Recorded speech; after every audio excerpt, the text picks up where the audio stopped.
Okay, so if you remember a month ago, we did an assessment of your current view on your health, including your coping mechanisms. And you often turn to cigarettes and alcohol when you're feeling down, depressed. I also know that you've been currently diagnosed with bipolar disorder. Have you looked up anything regarding that? I've just kind of looked up general stuff about it, about the disorder, and like just to kind of understand it more. And then I think for me a big piece of it was just like validating kind of what a psychologist was telling me.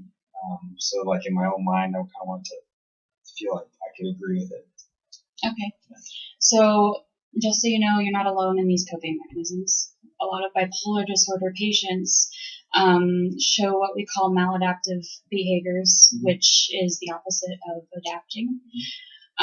These include less active coping. They tend to avoid seeking emotional and instrumental support, and they have less planning.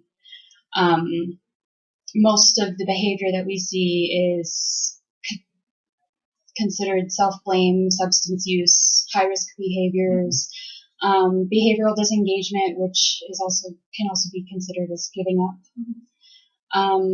These kind of behaviors have been seen with decreased functional outcomes. It can cause disabilities if not managed correctly. So with the alcohol and the cigarettes, there are ways you can manage your coping, different things you can do. And it sounds like you've taken that first step in managing it. You've researched it. You're seeking treatment. You're currently seeing someone for treatment. And the next thing to do is to figure out what your triggers are. So, do you keep a journal? I keep some notes in my phone, but I don't keep like a journal. Okay. So a daily journal, noting your food intake, how many hours of sleep you've had, if you've had any substance use, drinking any alcohol or smoked any cigarettes, and how you felt generally for the day. They all seem like basic tasks to put in a journal, but it can all help you determine what triggers you into certain behaviors. In this journal, you can also make any changes in emotion. If you've noticed any warning signs leading up to these emotions or behavior changes, you can write those down too. Or situations that push you into those situations. So we're going to go over an example. I'm going to do one and then you're going to do one. So in my journal, let's say I had 8 hours of sleep last night. I had a pretty healthy breakfast of yogurt and granola and fruit. My energy level felt pretty good throughout the day. Work brings along a stressful situation, and I can feel my heart racing, feeling anxious, and that leads to disagreements at work. So keeping a journal like this on a daily basis, you can start to see patterns. And this awareness to these patterns can help you break them. So I want you to go next. Sure. Just like come up with an example of a day that I might have had. Yeah. I mean, I know for me that sleep's a big trigger. That like work stress isn't such a big deal, and eating's another big one for me. So let's say, for example, I slept like 5 hours, 4 hours, which is enough for me to be functional, but definitely will affect my mood.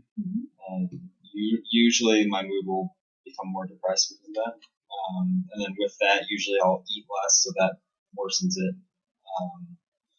And then, like for me, a big trigger is usually like relationship stress. So like work stress doesn't really get to me, and like day-to-day stuff doesn't really get to me, but like relationships, stress around relationships, anything tends to like really kind of trigger my emotions to kind of go all over the place. So that might be an example of maybe I had something the day before, there's an argument, then I'm not sleeping, then the next day my mood worsens and I'm not eating, so it kind of just snowballs from there. So that might be a journal entry that I could look back and kind of use to understand why that happened. So if you do this on a daily basis, you'll be able to know exactly what your warning signs are. Mm-hmm. You'll be able to tell how exactly you're feeling before you go through the major behavioral changes. And then after you've become aware of these, the next thing you can do is what some like to call a wellness box. Okay. A wellness box basically is a collection of tools that you can use to break that pattern in behavior. So this can include anything from talking to a supportive person, going outdoors, getting some sunlight, decreasing your environmental stimuli, turning off the lights, making it quiet, just kind of taking time for yourself and unwinding, decreasing your sugar, alcohol, and caffeine intake, depending on how you feel yourself going. Sugar can cause really big crashes in mood. Caffeine can make the hypomania act up. And of course, these don't have to be the exact activities that you can try. Mm-hmm. Everyone's different. Everyone has different things that work for them. What would you consider some things that you could try? I think stuff like, reducing stimulation is a big one for me, because a lot of times when I don't feel good, then I increase the level of stimulation to kind of avoid and block out, negative emotions. So like avoidance is a big one. So I think finding time to just kind of relax and not have so much stimulation is usually good. So stuff like walking the dog or exercising, things like that, are I think usually help me calm down. And like breathing is another big one, like doing some meditation. So those are, I think, for me, the big activities that can help. That's really good. Yeah.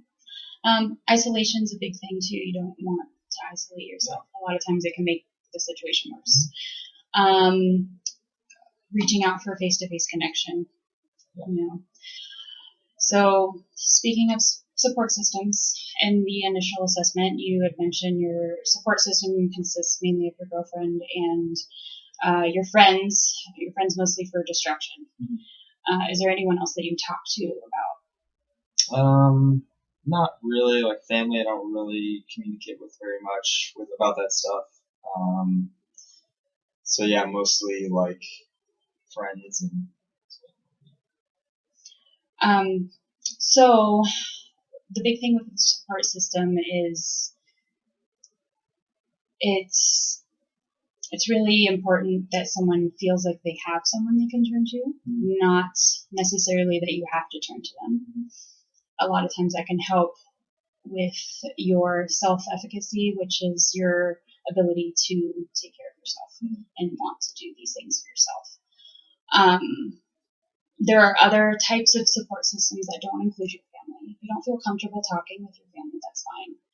Even with your friends, you use them as a distraction, which is great. If you don't feel comfortable talking to them about it, that's fine too. Have you looked into things such as support groups or? I haven't, but I think that would be something that would be very helpful, because I've been a part of group therapy before, and I noticed that it was much easier for me than sometimes single, like alone therapy, because I was able to, with the group, there's that social aspect that I think helps kind of like support you, and you feel like you're not alone in whatever issues that you're going through. So that part really helps me. It gives you a lot of hope, and you're not alone. There's a lot of people with the same disorder. Another really important thing, we'll wrap this up, is structure in your daily life. Having a set schedule. A lot of times, having a set schedule and doing things at certain times, it really helps with the emotional stability. If you're not doing it, then it can really mess with the changes in behavior. So eating a healthy diet is a part of that. Feeding your body with what it needs, helping it feel good, avoiding high carb diets and sugar. Like I mentioned earlier, they can cause mood crashes. With this schedule is a strict sleep schedule. And I know you said that's a really tough part for you, but making sure you get enough sleep is important too. Exercising frequently and avoid sitting for long periods of time. When we sit, our brains tend to wander, and that takes a lot of energy. Do you have any questions for me? Just in terms of, I guess, with the schedule, like how strict it should be. Like, should it be, at 6:30 every day I need to eat dinner, or should it just kind of be generally like, come home, I need to do this, do this? That's all completely on how you're comfortable with. Okay. So you can create a schedule. Say you wake up and this is how my routine's going to go for the morning. It doesn't have to be set to a specific time. You're going to wake up, you're going to feed the dog, you're going to take her on a walk, then you're going to eat breakfast and get ready for work. And if you do a routine, keeping that routine can help you. Did that answer your question? It did. Okay, awesome. Yeah, that's all the questions I have. Okay, great. Yeah, thank you.